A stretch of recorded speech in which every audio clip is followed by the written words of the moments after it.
Bonjour, mprovence.com, le mag vous propose aujourd'hui une immersion dans le domaine du e-sport avec beaucoup d'événements dans notre région et notamment la Maximus Cup qui a eu lieu à Arles au début du mois de décembre.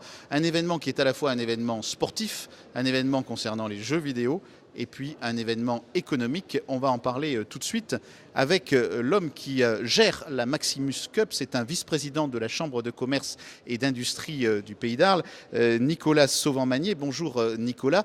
Cette Maximus Cup en est à sa deuxième édition. Qu'est-ce qui se passe à Arles pendant 3 jours à l'occasion de la Maximus Cup ?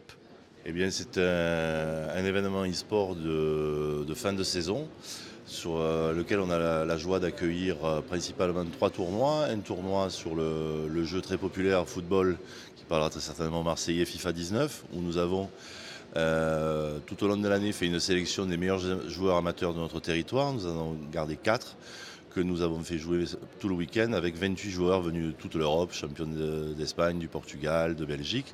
Donc un tournoi, m'a-t-on dit, de très haut niveau. On joue aussi au jeu League of Legends. Nous avons les 8 meilleures équipes françaises qui finissent de s'affronter aujourd'hui. La finale aura lieu cet après-midi. Et enfin, nous avons une 3e LAN, comme on dit, sur le jeu très populaire auprès des adolescents qui est Fortnite. Nous avons, je pense, à ma connaissance, le seul tournoi de cette ampleur-là, 120 joueurs qui jouent simultanément sur du matériel que nous leur avons entièrement mis à disposition.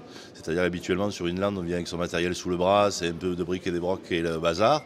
Donc là, nous avons 120 configs mises à disposition et je pense les meilleurs duos Fortnite du moment qui s'affrontent avec une mise en scène assurée par les influenceurs de Solari qui ont fait le déplacement à Arles spécialement pour le week-end.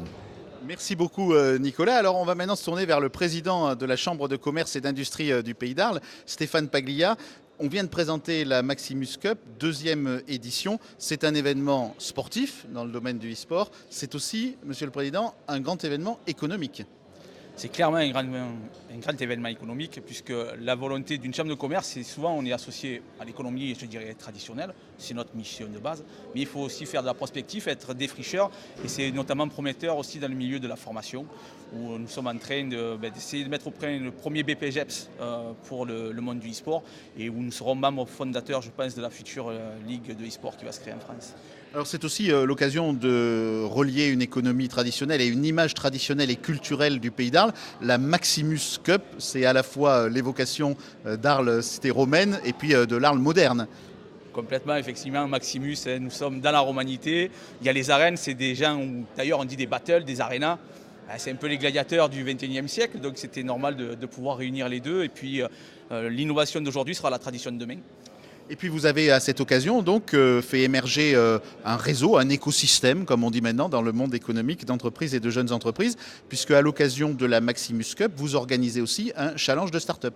Oui, nous avons organisé le Maximus Startup Challenge pendant les Business Day Maximus, où nous faisons de la prospective sur l'e-sport, nous faisons la promotion de jeunes pousses qui sont dans ce domaine-là, en espérant aussi qu'ils viendront s'installer sur le Pays d'Arles pour pouvoir se développer parce que l'écosystème sera en place avec nos écoles, notamment comme l'école MOPA qui est dans le milieu de l'animation. Donc nous poussons en fait un écosystème à se créer sur la ville d'Arles avec les autres partenaires institutionnels. Alors Stéphane Paglia, on va d'ailleurs retrouver le vainqueur de ce concours Startup Challenge de cette année qui est Jonathan Vitali. Skillink, donc, c'est une solution qui propose d'aider et d'accompagner les joueurs et les équipes dans leur évolution sur le jeu vidéo. Vous allez retrouver un ensemble d'outils adaptés aux besoins de chacun pour pouvoir évoluer sur les différents jeux vidéo. Ça va être de la recherche de joueurs classiques à éventuellement de la gestion d'agenda, gestion d'équipe, gestion des statistiques sur vos différents jeux. Et tout ça, bien évidemment, sur une seule et même plateforme. Quel est le modèle économique ? Ça fonctionne comment ? Comment est-ce que vous gagnez de l'argent avec ça ? Alors nous avec Skillink, il faut savoir que ce qu'on va proposer, ça va être 90% des fonctionnalités vont être gratuites. Ce qu'on va essentiellement vendre, ça va être de la personnalisation de profils, de la mise en avant de certains profils, certaines équipes, certaines structures sur notre site qui va compter plusieurs milliers d'inscrits.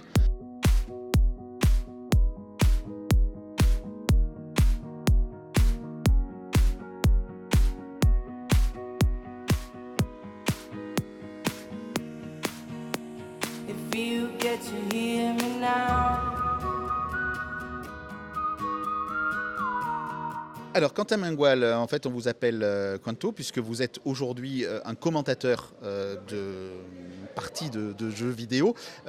C'est un nouveau métier qui est né avec le jeu vidéo. Vous en faites une activité professionnelle ? Oui, à l'heure actuelle, c'est mon métier, c'est ma profession. J'ai arrêté mes études pour vivre de ça. Auparavant, j'étais joueur professionnel et j'ai eu une reconversion. J'ai eu la chance d'avoir un certain talent pour essayer d'animer et commenter, essayer de retransmettre des émotions. Et aujourd'hui, j'ai décidé d'en faire mon métier. Alors vous êtes de Beaucaire, ça signifie que vous participez aussi à ce qu'on va appeler l'écosystème du e-game dans notre région. Oui, quand j'avais été contacté l'année dernière pour faire la Maximus Cup, j'étais forcément très heureux parce que j'ai l'habitude de travailler sur Paris ou à l'étranger. Et là, voir de l'e-sport à Arles, à 10 minutes de la maison, je suis vraiment heureux. Et cette année, j'ai eu un petit peu plus de responsabilité au niveau de l'organisation du tournoi et j'essaye de faire de mon mieux, faire jouer un petit peu mes relations pour faire grandir l'e-sport dans ma région. Quelles sont les qualités qu'on demande à un commentateur de e-game ? Les qualités, on va dire, il faut essayer de parler correctement, essayer de varier le vocabulaire et ne pas dire tout le temps la même chose. Mais surtout, je pense que ce qui est important, comme dans le sport, c'est essayer de retransmettre des émotions, essayer de procurer une émotion positive à quelqu'un pour rendre un moment un petit peu inoubliable. On se rappelle de Thierry Gilardi, par exemple, le but de Ribéry quand il disait « vas-y mon petit ». Le but, moi, c'est qu'un jour on dise, on se rappelle de ce que Quanto a dit sur un match de FIFA. Matuidi Bonucci qui montrait très haut ici sur le terrain pour apporter son Vatou offensivement avec Sami Khedira à présent. Dans la surface de réparation, la frappe de Sami Khedira qui est contrée grâce à l'excellent positionnement défensif de Raphaël Varane qui est impérial. On le voit énormément pour le moment dans ce début de rencontre, le défenseur français. Avec Malchik et Stecto, alors vous allez m'expliquer comment on devient un très très bon joueur de Fortnite et quelles sont les clés pour gagner. Il n'y a pas de secret, c'est comme tous les autres sports, il faut jouer. C'est un entraînement, c'est combien d'heures par jour ? Plus de 10 heures par jour pour moi. Après, il y en a qui jouent moins, il y en a qui jouent plus, ça dépend. Après, je suis un petit peu âgé, du coup les jeunes apprennent plus vite que moi par exemple. Ça veut dire quoi un peu âgé ? J'ai 28 ans, en général la moyenne, là sur la LAN elle doit tourner autour de 20 ans je pense, même pas. C'est quoi une LAN ? C'est un événement comme ça où on se retrouve tous et on joue à Fortnite, à FIFA, League of Legends, voilà. Alors, beaucoup plus jeune Stecto ? Oui. Alors moi j'ai 23 ans et donc moi pour le coup je joue un peu moins parce que j'ai mes études à côté. Donc vu que je suis à l'université, moi je peux jouer que le soir et les week-ends. Donc ça va varier entre 4 heures à 6 heures par jour on va dire. Aujourd'hui, pour gagner à ce jeu, il faut avoir quelle qualité ? Une dextérité sur l'écran, le joystick, etc. Alors il faut avoir un bon rapport au niveau de la main et du cerveau en fait on va dire. Donc il faut avoir beaucoup de dextérité, surtout le mental, ça joue beaucoup dans tout ce qui est l'e-sport. Le mental ça joue beaucoup parce qu'il suffit qu'on soit énervé ou quoi que ce soit pour que tout de suite nos capacités soient réduites. Vous faites partie d'une équipe, vous faites partie d'un team, le Team Océan. Ça vous sert à quoi ? C'est pour être meilleur, plus performant ? C'est aussi parce que dans ce jeu quand même individuel, il y a un travail d'équipe qui compte ? Oui, bien sûr. C'est aussi pour pouvoir nous déplacer sur place. Enfin, ils payent nos déplacements, du coup, c'est quelque chose qui n'est pas négligeable. Toutes les teams n'offrent pas ça. Il y en a d'autres qui n'ont pas ça, malheureusement. Après, ça se développe, donc dans quelques années, ça deviendra beaucoup plus gros et ça apporte de la visibilité aussi. Dans une équipe, il y a combien de personnes ? Et puis on en rentre, on en sort. Il faut être très, très performant pour rester dans les grandes teams ? Oui, alors c'est surtout par affinité et selon on va dire le jeu de certains. Donc il y en a qui se retrouvent plus dans le jeu des autres et donc les équipes ils sont basés, c'est 4 dans chaque équipe, mais là en ce moment il y a beaucoup d'événements où c'est tout seul ou alors en duo, donc 2 à 2. Et puis en dehors de ce magnifique événement qui se tient à Arles, et pour prouver que le e-sport c'est vraiment aujourd'hui un élément constitutif de l'économie de notre région, le même week-end a eu lieu à La Ciotat Ludopolis. On écoute l'organisatrice de Ludopolis, Annabelle Fouque. C'est devenu un rendez-vous, je pense, pour les Marseillais, pour les fans de manga, de comics, de BD, de cinéma, de science-fiction, etc. Mais pas que aussi, parce que ce sont 2 jours en fait avec une ambiance extraordinaire et vraiment agréable. Et donc c'est une bulle en fait, et c'est un week-end où on peut vivre vraiment autre chose et s'échapper de son quotidien. Donc je pense que tout le monde l'attend. Alors effectivement, il y a Marseille en novembre. Maintenant, il y a donc Ludopolis, La Ciotat, là début décembre cette année. Et ensuite, on a une édition sur Grenoble qui a lieu au printemps. Donc l'année prochaine, ce sera le 6 et 7 avril à Grenoble pour la 3e édition du Hero Festival. Et puis vous connaissez certainement le jeu sans doute le plus célèbre, FIFA. Eh bien FIFA a un champion régional, il s'appelle Kevin Slivak, un des meilleurs joueurs que nous avons retrouvé aussi à l'occasion de cette émission. Je suis venu tout simplement sur FIFA pour faire des animations tout au long de la journée et pouvoir rencontrer le public et disputer des matchs avec toutes les personnes qui aiment FIFA et qui sont là pour prendre du plaisir. Le jeu FIFA cette année est beaucoup plus rapide que l'année dernière. On peut voir beaucoup de nouveautés sur cet opus.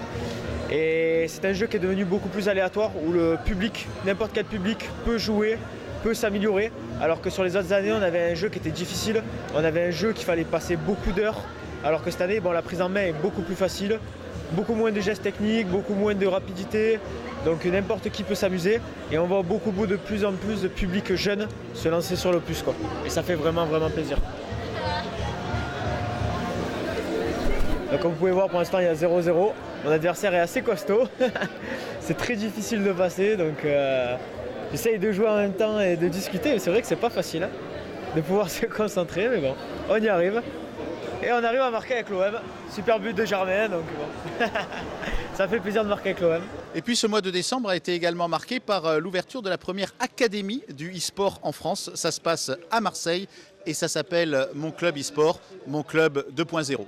La pratique physique en elle-même n'est pas la même. Le taux d'adrénaline, le taux de nervosité qu'on va pouvoir y mettre, le nombre d'entraînements par jour, d'être entouré de nutritionnistes, de médecins du sport, etc.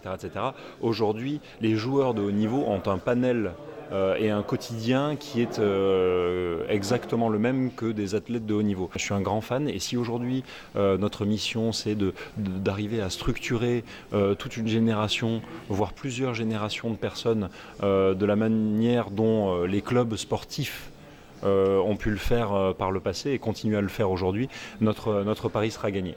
Voilà, nous allons terminer cette émission consacrée au e-sport avec Gips de l'équipe Solari.